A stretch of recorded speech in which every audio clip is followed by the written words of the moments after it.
Hello and welcome to Do By Trains. In this video, I want to talk about best practices for getting started with your layout. And the purpose of this video is to show that's actually really easy, and if you follow these steps, then you'll start your layout on a blast and be able to enjoy it for a long time to come. The topics I want to talk about are the design tools that you can use, talk a little bit about theoretical design and actual design, and then how to take that design from your computer onto your layout. And then lastly, we need to talk a little bit about solid foundations. Before you start any construction, I would highly recommend to have a plan, at least some kind of track plan or track layout. This can be from a book, or this can be from a accurately drawn plan that you do yourself if you have those skills, or if you don't, you get some kind of track planning software.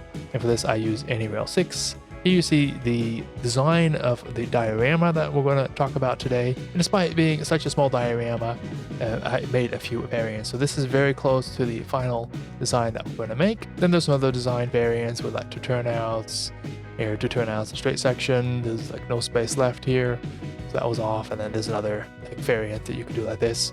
And the real benefit of a design program like this is you can check your curves and your radius, make sure everything lines up properly. This doesn't. And you know how much track you need, and especially when you have a larger layout, these are very useful tools. Now there is a drawback when using a design tool, is that it's very theoretical. So especially on a small module like this, I also played around a lot just with the configuration. Like, how is it actually going to look? If I put a camera here, what's it going to look like? Do I need to change the placement of the structures a bit just to draw in a bit more attention and a bit more focus? Change the track plan like that, put the turnout there. I did a lot of this work as well, so it's a very iterative process where you put something in the computer, then you move around, try to place it here on the real layout, and then you put that back into the computer. Now some people only use this method and they never touch a design program. Now that is possible. For me, I like to use a track planning program. And talking about benefits, this is the first benefit of having a digital track plan.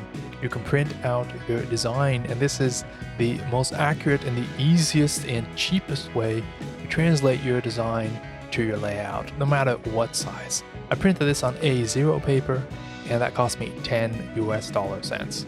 So even if you have a massive layout, you can just print it out, so then you know exactly where everything goes, and your track is going to be as planned. Especially for beginners, this is a really easy trick to get started. And on top of that, you already have a sort of a layout. You have placeholders that show you where should go. So you can actually start operating without even having the layout.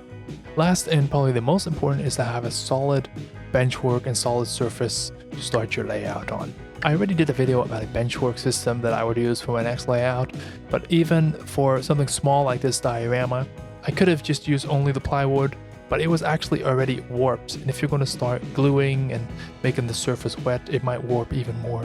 So you want to take time and effort to just put some lumber underneath it. It just really took me maybe like 15 minutes. It's no time and effort at all, but it's definitely worth it, and it looks so much better already than just a silly piece of plywood with some stuff on top. Now I do want to make some progress on the diorama in this video, so as you see, I already made the baseboard.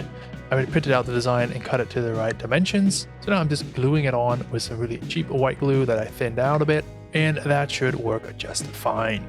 So there you have it. Check my video on the left if you want to learn more about that Benchwork design tool. It's available on my Patreon. And check the video on the right if you want to see a cool layout design of a massive layout. Thank you all for watching. That's it for today.